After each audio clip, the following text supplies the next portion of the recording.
إن الحمد لله نحمده ونستعينه ونستغفره ونعوذ بالله من شرور أنفسنا وسيئات أعمالنا من يهده الله فلا مضل له ومن يضلل فلا هادي له أشهد أن لا إله إلا الله وحده لا شريك له وأشهد أن محمدا عبده ورسوله يا أيها الذين آمنوا اتقوا الله حق تقاته ولا تموتن إلا وأنتم مسلمون يا أيها الناس اتقوا ربكم الذي خلقكم من نفس واحدة وخلق منها زوجها وبث منهما رجالا كثيرا ونساء واتقوا الله الذي تساءلون به والأرحام إن الله كان عليكم رقيبا يا أيها الذين آمنوا اتقوا الله وقولوا قولا سديدا يصلح لكم أعمالكم ويغفر لكم ذنوبكم ومن يطع الله ورسوله فقد فاز فوزا عظيما أما بعد فإن خير الحديث كتاب الله وخير الهدي هدي محمد صلى الله عليه وسلم وشر الأمور محدثاتها وكل محدثة بدعة وكل بدعة ضلالة وكل ضلالة في النار۔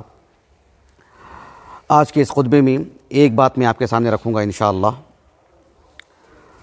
اللہ سبحانہ و تعالیٰ نے قرآن مجید میں انسان کی تخلیق سے متعلق جگہ جگہ بہت تفصیل سے بیان فرمایا ہے۔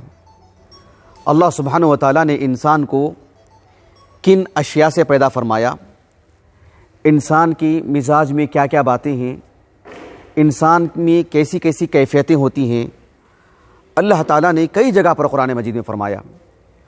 ایک جگہ پر اللہ تعالیٰ نے سورۃ النساء میں کہا یرید اللہ ان یخفف عنکم وخلق الانسان ضعیفا۔ اللہ تعالیٰ نے ایک اور مقام پر فرمایا سورۃ الاسراء میں وَيَدْعُ الْإِنسَانُ بِالشَّرِّ دُعَاءَهُ بِالْخَيْرِ وَكَانَ الْإِنسَانُ عَجُولًا۔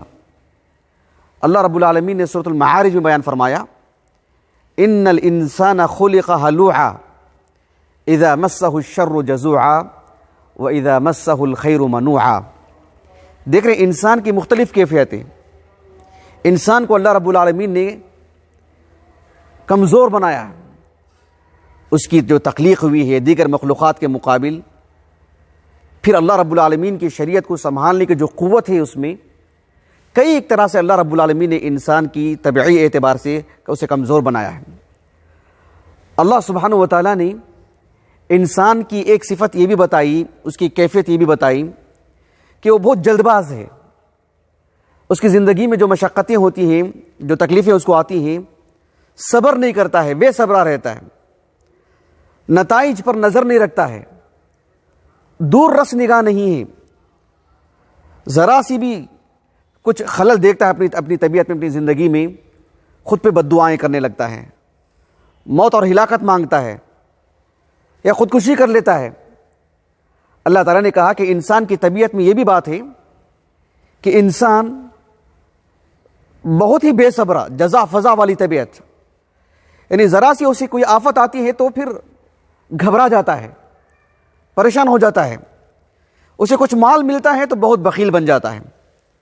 متعدد صفات اللہ تعالیٰ نے انسان کے بتائے ہیں، لیکن آج جو نقطہ مجھے بتانا ہے اللہ تعالیٰ نے سورۃ البلد میں بیان فرمایا لقد خلقنا الانسان فی کبد۔ اللہ سبحانہ و تعالیٰ نے کہا کہ ہم نے انسان کو یعنی کبد میں پیدا فرمایا۔ لقد خلقنا الانسان فی کبد، کیا مطلب ہے کبد کا؟ عربی زبان میں اس کا جو عام معنی ہے، اہل اللغہ کہتے ہیں یدل علی شدۃ فی شیء وقوہ۔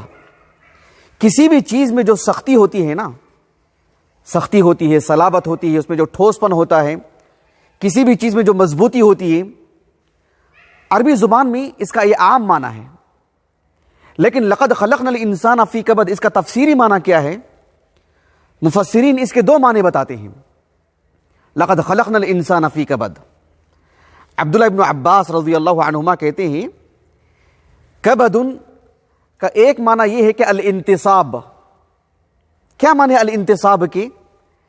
وہ کہتے ہیں ابن عباس رضی اللہ عنہما، جیسے کہ ابن جریر الطبری رحمہ اللہ نے اپنی تفسیر میں نقل کیا اپنی سند سے، کہ خلق الانسان منتصبا یعنی معتدلا بالقامہ۔ آپ دیگر جانوروں کو دیکھیے اللہ تعالیٰ نے کیسے پیدا کیا، ان کو کیسے بنایا، ان کو کیسے چلتے ہیں وہ جھک کر کے، لیکن خلق الانسان منتصبا، اللہ نے انسان کو ایسے پیدا کیا کہ وہ کھڑ کر کے چلتا ہے، سیدھا کھڑا ہو سکتا ہے، وہ سر اٹھا کے چلتا ہے، وہ دیگر مخلوقات کی طرح نہیں، پرندوں کی طرح، جانوروں کی طرح۔ اللہ تعالیٰ نے انسان کو لقد خلقنا الانسان فی کبد، ہم نے انسان کو معتدلا بالقامہ، ٹھیک ٹھاک متوازن طریقے سے کھڑ سکتا ہے وہ. ہم نے ایسے پیدا کیا انسان کو. ایک تو اس کا یہ معنی بتایا گیا. ایک دوسرا معنی جو ابن عباس ہی نے کہا رضی اللہ عنہما کہ لقد خلقنا الانسان فی کبد. فی کبد، الکبد ای المشقہ. کبد کے معنی مشقت کے، یعنی ہم نے انسان کو مشقت میں پیدا کیا. یعنی انسان کی زندگی میں مشقتیں ہی مشقتیں ہیں. انسان ماں کے پیٹ میں رہتا ہے، خون کا لوتھڑا، پھر اس کے بعد ایک گوشت کی شکل اختیار کرتا ہے ہلکا پھلکا، پھر اس کے بعد اس میں روح پھونکی جاتی ہے، پھر مرحلہ مرحلہ کر کے آگے بڑھتا ہے، پھر باذن اللہ اس کی ماں اسے جنم دیتی ہے، اور پھر اس کے بعد اس کے جو دانت نکلتے ہیں وہاں سے لے کر کے زندگی کے ہر مرحلے میں اس کے لیے ایک مشقت. ایک مشقت ختم ہوتی ہے تو دوسری مشقت آتی ہے، وہ ختم ہوتی ہے ایک اور مشقت آتی ہے. ابن عباس رضی اللہ عنہما نے کہا لقد خلقنا الانسان فی کبد. کیا معنی فی کبد کے؟ کہا کہ فی الشدہ، الشدۃ فی معیشتہ وحملہ وحیاتہ ونبات اسنانہ. انسان کی زندگی میں جو دانت نکلتے نا بچے کو، وہاں سے لے کر کے اس کی موت تک انسان کی زندگی میں ہر مرحلے میں، 1 سال کا ہوتا ہے بچہ، 2 سال کا ہوتا ہے، 3 سال کا ہوتا ہے، ایک مرحلے کو بڑھتا ہے، تعلیم شروع ہوتی ہے، پھر جو ہے وہ کمانے کے لیے جاتا ہے، شادی ہوتی ہے اس کی، پھر وہ بوڑھا ہوتا ہے. سبحان اللہ العظیم، ایک مرحلے کے بعد ایک مرحلہ، پچھلے مرحلے کی مشقت ختم ہوتی ہے، ایک اور مرحلہ آ جاتا ہے، ایک اور پریشانی آ جاتی ہے. اسی لیے حسن بن ابی الحسن البصری رحمہ اللہ نے بہت اچھا معنی بیان کیا اس کا. ابن جریر الطبری رحمہ اللہ نے ان کے حوالے سے نقل کیا کہ یکابد امور الدنیا و امور الآخرہ. اللہ نے انسان کی طبیعت میں کیا چیزیں رکھی ہیں؟ کہا کہ لقد خلقنا الانسان فی کبد. انسان کی زندگی میں مشقتیں ہیں، لیکن اللہ نے ہمارے اندر ایسی صلاحیتیں رکھی ہیں، ایسی قوتیں رکھی ہیں، اس طرح کے اللہ سبحانہ و تعالیٰ نے ہمیں بہت ساری نعمتوں سے نوازا ہے کہ ہم یکابر امور الدنیا و امور الآخرہ. انسان دنیاوی اعتبار سے ہر مشکل کا سامنا کرتا ہے، اسے جھیلتا ہے، اسے برداشت کرتا ہے، اسے سنبھال کے لے کے چلتا ہے. اور آخرت کے اعتبار سے بھی جنت کو لے کے جانے والے جو اعمال ہیں، درمیان میں جو مشقتیں آتی ہیں عبادت کے طور پر، عبادتوں میں سب کا سامنا کرتا ہے ایک انسان، ایک مسلمان. یہ مطلب ہے لقد خلقنا الانسان فی کبد کا. اللہ سبحانہ و تعالیٰ نے انسان کی زندگی میں مشقتیں رکھی ہیں. آپ دیکھیے عید الاضحیٰ کی مناسبت سے خصوصی طور پر ابراہیم علیہ السلام کی زندگی کو پیش کیا جاتا ہے. جو باتیں میں نے آپ کے سامنے رکھی ہیں ایک مقدمے کے طور پر، اسی کو رکھ کر کے ابراہیم علیہ السلام کی زندگی کو دیکھیے. اللہ تعالیٰ نے فرمایا سورۃ البقرہ میں وَإِذِ ابْتَلَىٰ إِبْرَاهِيمَ رَبُّهُ بِكَلِمَاتٍ فَأَتَمَّهُنَّ. اللہ تعالیٰ نے ابراہیم علیہ السلام کو متعدد امور سے آزمایا، اور اللہ ہی کے فضل سے، اللہ کی توفیق سے باذن اللہ تعالیٰ آپ اس پر مکمل اترے، کامیاب رہے. کیسے کیسے آزمایا اللہ تعالیٰ نے ابراہیم علیہ السلام کو؟ امام ابن جریر الطبری رحمہ اللہ عبداللہ بن عباس سے، دیگر اصحاب علم سے بھی، اور حسن بن ابی الحسن البصری رحمہ اللہ سے کچھ اقوال نقل کی ہیں. خلاصہ کیا ہے اس کا؟ حسن بن ابی الحسن البصری رحمہ اللہ کہتے ہیں کہ اللہ تعالیٰ نے کیسے کیسے آزمایا ابراہیم علیہ السلام کو. کہا کہ ابتلاہ بالقمر وابتلاہ بالشمس وابتلاہ بالختان وابتلاہ بالمفارقہ بمفارقت قومی. اللہ سبحانہ و تعالیٰ نے الگ الگ طریقے سے آزمایا ابراہیم علیہ السلام کو. ابھی آپ نبی نہیں تھے، کیسی زندگی میں ایک مشقت آئی دیکھیے، کیسی امتحان دیکھیے.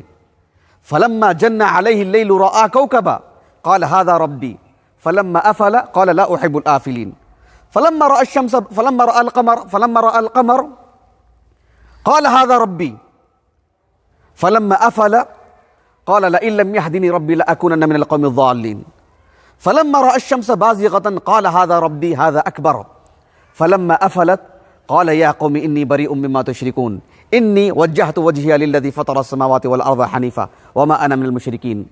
ابراہیم علیہ السلام نے ستاروں کو دیکھا، رات میں چاند کو دیکھا، دن میں سورج کو دیکھا. آپ نے یہی کہا کہ یہ ہمارے معبود ہیں، شاید یہی کائنات کو چلاتے ہیں، شاید انہی کی قوت ہے. جب دیکھا کہ صبح ہوئی اور ستارے اور چاند کی کوئی حیثیت نہیں رہ گئی، یہ نظر نہیں آ رہے، اور دن میں سورج تھا اور رات ہوتے ہوتے سورج بھی غائب ہو چکا ہے، کہا کہ یہ معبود نہیں ہو سکتے ہیں. اور اپنی قوم سے کہا کہ میں ان سب چیزوں سے بری ہوں، میں شرک سے بری ہوں. یعنی ایک امتحان تھا، یہ ایک ابتلا تھی. اللہ نے آپ کو نبوت عطا فرمائی. آپ جانتے ہیں یہاں میں آپ کے سامنے کھڑے ہو کر کے تقریر کر رہا ہوں، فطری طور پر ایک انسان کے پاس علم ہو، سب کچھ ہو، لیکن پھر بھی فطری طور پر ایک طرح کا خوف رہتا ہے، ایک طرح کی جھجک رہتی ہے۔ ہم اس ملک میں رہتے ہیں، 4 لوگوں کے سامنے بیٹھ کر کے جو سب کے سب مسلمان ہوں، درمیان میں ایک غیر مسلم ہو، اس کے سامنے اسلام کی دعوت رکھنے کے لیے پھر بھی دل میں ایک طرح کی جو کیفیت رہتی ہے، ایک فطری بات ہے۔ لیکن ابراہیم علیہ السلام کو اللہ نے بہت بڑے انداز میں آزمایا۔ ایک وقت کا بادشاہ جو نہ یہ کہ صرف اللہ رب العالمین کی توحید کا انکار کرنے والا ہے، بلکہ خود کو خدا بتاتا ہے، خود کو لوگوں کا الہ بتاتا ہے، خود کو معبود بتاتا ہے، اس کے سامنے ابراہیم علیہ السلام نے دلائل سے بتاتے ہیں کہ جو ہے تو معبود نہیں ہو سکتا ہے۔ الم تر الی الذی حاج ابراہیم فی ربہ ان آتاہ اللہ الملک اذ قال ابراہیم ربی الذی یحیی ویمیت قال انا احیی وامیت قال ابراہیم فإن اللہ یأتی بالشمس من المشرق فأتی بها من المغرب فبہت الذی کفر واللہ لا یہدی القوم الظالمین۔ ابراہیم علیہ السلام نے ایک بادشاہ سے گفتگو کی، دلائل رکھے اس کے سامنے۔ اس نے کہا کہ میں بھی کسی کو زندہ کرتا ہوں، میں بھی کسی کو موت دے سکتا ہوں، اور ایک ایسا طریقہ اس نے اپنایا کہ جو ہے ایک قیدی کو جو اس نے رہا کر دیا، دیکھو میں نے اسے معاف کر دیا ہے، اور ایک معصوم کی جان لے لی اس نے۔ ابراہیم علیہ السلام نے ایک ایسی ٹھوس دلیل دی، کہا کہ میرا رب جو ہے مشرق سے سورج کو طلوع کرتا ہے، مغرب میں غروب کرتا ہے، اور تو اگر معبود ہے تو مغرب سے نکال کے دکھا۔ ہکا بکا رہ گیا وہ۔ یہ چھوٹا واقعہ نہیں، یہ پڑھ کر کے نکل جانے والا واقعہ نہیں ہے، رونگٹے کھڑے کر دینے والا واقعہ ہے، پسینہ چھوٹ جاتا ہے۔ وقت کے بادشاہ کے سامنے دلائل کی روشنی میں گفتگو کرنا ایک آزمائش ہے، ایک امتحان ہے۔ ایک داعی، ایک مبلغ اس گہرائی کو زیادہ بہتر سمجھتا ہے، یہ چھوٹی موٹی بات نہیں ہے۔ اللہ سبحانہ و تعالیٰ نے ابراہیم علیہ السلام کو اس انداز میں بھی آزمایا کہ آپ کا اپنا باپ، آپ کے والد نے آپ کو گھر سے نکال دیا توحید کی بنیاد پر۔ اللہ تعالیٰ نے سورۃ مریم میں بیان فرمایا قال اراغب انت عن آلہتی یا ابراہیم لئن لم تنتہی لارجمنک وہجرنی ملیا۔ ابراہیم علیہ السلام کو توحید کی بنیاد پر اپنے گھر سے نکالا، گھر سے نکال دیا انہوں نے۔ یہ بھی ایک عام بات نہیں ہے، یہ بھی ایک آزمائش ہے، یہ بھی ایک امتحان ہے۔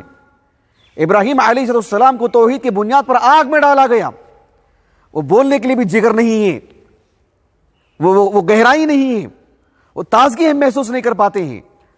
اللہ رب العالمین نے فرمایا سورۃ الانبیاء میں قالوا حرقوه وانصروا آلہتکم ان کنتم فاعلین قلنا یا نار کونی بردا وسلاما علی ابراہیم وارادوا به کیدا فجعلناهم الاخسرین۔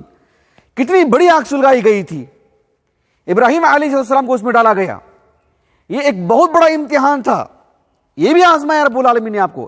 دیکھ رہے ایک مرحلہ ختم ہوتا ہے، دوسرے مرحلے میں دوسری آزمائش، دوسرا امتحان اور دوسری مشقت شروع ہو جاتی ہے۔ کیوں؟ لقد خلقنا الانسان فی کبد۔ اللہ سبحانہ و تعالیٰ نے ابراہیم علیہ السلام کے تعلق سے ایک ایسا بھی آزمایا کہ آپ نے اپنے وطن عزیز کو بھی چھوڑنا پڑا آپ کو۔ اللہ تعالیٰ نے کہا سورۃ الصافات میں، آپ نے کہا کہ انی ذاہب الی ربی سیہدین۔ ابراہیم علیہ السلام عراق کا ایک شہر ہے کوفہ، جہاں آپ کو آگ میں ڈالا گیا، آپ کو اس شہر سے لے کر کے ابراہیم علیہ السلام جو مصر تک گئے تھے، اتنا لمبا فاصلہ، اتنی لمبی مدت اپنی بیوی کو لے کر کے جو آپ گئے، جغرافیہ اعتبار سے آپ اٹھا کر کے دیکھیں، حیران ہو جاتے ہیں ہم۔ سبحان اللہ العظیم، ہجرت بھی کیا آپ نے۔ ابراہیم علیہ السلام کو اللہ تعالیٰ نے بڑی عمر میں اولاد عطا فرمائی، اور جب وہ چلنے پھرنے کے قابل ہوا وہ بچہ، اللہ رب العالمین نے کہا کہ ان کو ذبح کر دیں۔ اللہ تعالیٰ نے کہا کہ وَنَادَيْنَاهُ أَن يَا إِبْرَاهِيمُ قَدْ صَدَّقْتَ الرُّؤْيَا إِنَّا كَذَلِكَ نَجْزِي الْمُحْسِنِينَ۔ یہ اتنی بڑی آزمائش، میں بھی کہہ سکتا ہوں، آپ بھی کہہ سکتے ہیں، لیکن خود قرآن نے کہا کہ یہ بہت بڑی آزمائش ہے۔ کہا کہ إِنَّ هَذَا لَهُوَ الْبَلَاءُ الْمُبِينُ۔ البلاء، یہ صرف آزمائش نہیں تھی، اللہ نے کہا کہ البلاء المبین، یعنی عام انسان بھی ذرا سا بھی غور کر لے، ذرا سا بھی ایک نظر ڈالے، کہہ سکتا کہ یہ چھوٹی موٹی بات نہیں ہے کہ اپنے بچے کو ذبح کریں، اپنے بچے کو ذبح کریں۔ خود اللہ نے کہا کہ جو یہ بہت بڑی آزمائش تھی، یہ بہت بڑا امتحان تھا یہ۔ اللہ اکبر۔ ایک انسان اپنی بیوی کو اپنے سسرال میں چھوڑ کر آتا ہے یا کسی اچھی جگہ میں چھوڑ کر آتا ہے، پھر بھی اس کا دل گھبراتے رہتا ہے، کیا صورتحال ہوگی، کیا معاملہ ہوگا۔ لیکن کیا یہ کہانی نہیں لگتی ہم کو؟ اگر اللہ سبحانہ و تعالیٰ قرآن میں نہ بیان کرتے، اللہ کے رسول حدیث میں نہ بیان کرتے، ہمیں لگتا کہ کوئی کہانی، کوئی جھوٹا قصہ ہے کہ ایک شخص فلسطین سے اپنی بیوی کو لے کر آتے ہوں اور مکے میں چھوڑ کر کے چلے جاتے ہوں جہاں کوئی نہ ہو، کہ یہ کہانی نہیں لگتی۔ لیکن یہ اللہ نے کہا، سبحان اللہ، ومن اصدق من اللہ قیلا۔ اللہ سے بڑھ کر کے کس کی بات سچی ہوگی؟ اتنے انداز میں اللہ رب العالمین نے آزمایا ابراہیم علیہ السلام کو۔ عبداللہ بن عباس رضی اللہ عنہما نے بہت پتے کی بات کہی۔ عبداللہ بن عباس نے کہا رضی اللہ عنہما، ابراہیم علیہ السلام کو اللہ نے جب کہا اذ قال له ربه اسلم قال اسلمت لرب العالمین، اللہ نے جب بھی کہا کہ آپ اللہ کی بات کو مان جائیں، آپ اللہ سبحانہ و تعالیٰ کی بات کو قبول کر لیں، ابراہیم علیہ السلام نے کہا کہ بس میں نے اللہ کی بات کو قبول کر لیا ہے، میں نے اللہ پر اللہ سبحانہ و تعالیٰ کے دین کو قبول کر لیا ہے، میں نے اللہ کی بات پہ لبیک کہا ہے۔ تو آج میری اور آپ کی زندگی دیکھیں، انفرادی طور پر بھی اجتماعی طور پر بھی ایک مشقت آتی ہے، ہم سمجھتے ہیں کہ مشقت ختم ہو چکی ہے، اچانک دوسری مشقت دوسرے انداز میں شروع ہوتی ہے۔ کیوں؟ لقد خلقنا الانسان فی کبد، کل تک کرونا نہیں تھا، آج ہماری دعائیں ہیں کہ ختم ہو جائیں، لیکن دوسری آزمائش آ سکتی ہے، دوسری مشقت آ سکتی ہے، اس سے ہم کو جو ہے چھٹکارا مل سکتا ہے، لیکن دوسری مشقت آ سکتی ہے، تیسری مشقت آ سکتی ہے۔ انفرادی طور پر سب کے لیے الگ الگ مشقت ہوگی، کبھی اجتماعی طور پر بھی کوئی مشقتیں ہوتی ہیں۔ ایسے میں اللہ سبحانہ و تعالیٰ سے لو لگانا، اللہ رب العالمین سے تعلق رکھنا، توبہ استغفار کرنا، صدقہ و خیرات کرنا، گناہوں سے معافی مانگنا، نیکیوں کو انجام دینے کی کوشش کرنا، اللہ سے توفیق مانگنا، اس سے انسان کو ایک قوت ملتی ہے۔ ایک عام انسان بھی پریشانیوں کا سامنا کرتا ہے، لیکن ایک مسلمان کے لیے اللہ رب العالمین پر توکل اور اس پر بھروسہ، اسباب کو اختیار کرتے ہوئے، یہ جو قوت ہے یہ بہت بڑی قوت ہے، یہ بہت بڑی قوت ہے۔ ایک شخص کو آگ میں ڈالا جاتا ہے، لیکن اس شخص کی سب سے بڑی قوت کیا ہے؟ حسبی اللہ، یہ سب سے بڑی قوت ہے۔ ایسے میں ابراہیم علیہ السلام کی زندگی کے اس واقعے کو میں نے اس لیے رکھا، یہ سمجھانے کے لیے کہ لقد خلقنا الانسان فی کبد۔ اللہ رب العالمین سے دعا ہے کہ اللہ سبحانہ و تعالی ہماری زندگی میں جس طرح کی بھی، چاہے وہ انفرادی ہوں، اجتماعی ہوں، ادارے کی ہوں، ملک کی ہوں، یا ہماری سماجی زندگی کی ہوں، کسی طور پر بھی ہوں، اللہ سبحانہ و تعالی ہمیں اس میں کامیابی عطا فرمائیں، اس میں اللہ رب العالمین ہمیں قوت عطا فرمائیں، اور اللہ سبحانہ و تعالی سے حسن ظن اور اللہ رب العالمین سے تعلق رکھنے والا بنائیں۔ ہماری تعلیم، ہماری تدریس اور ہماری تجارت، ہمارے سفر حضر اور ہماری نجی زندگی، ہمارے معاملات، ہماری عبادتیں، اللہ سبحانہ و تعالی ہمیں سالمیت عطا فرمائے، امن عطا فرمائے، عافیت عطا فرمائے۔ اللہ سبحانہ و تعالی ہمارے بزرگوں کو، ہمارے بچوں کو، ہمارے جوانوں کو، ہماری خواتین کو اللہ سبحانہ و تعالی صحت و عافیت عطا فرمائے۔ اللہ سبحانہ و تعالی معاشی اعتبار سے جو کافی مشقت اور پریشانی، اللہ سبحانہ و تعالی سے چھٹکارا دے، اور ہمارے تعلیم گاہیں، درسگاہیں جو بند پڑے ہیں، اللہ رب العالمین ہمارے لیے وسائل فراہم کریں۔ اللہ رب العالمین اپنے فضل و کرم سے ہم پر اپنی سعادتیں نازل فرمائیں۔ وآخر دعوانا الحمدللہ رب العالمین۔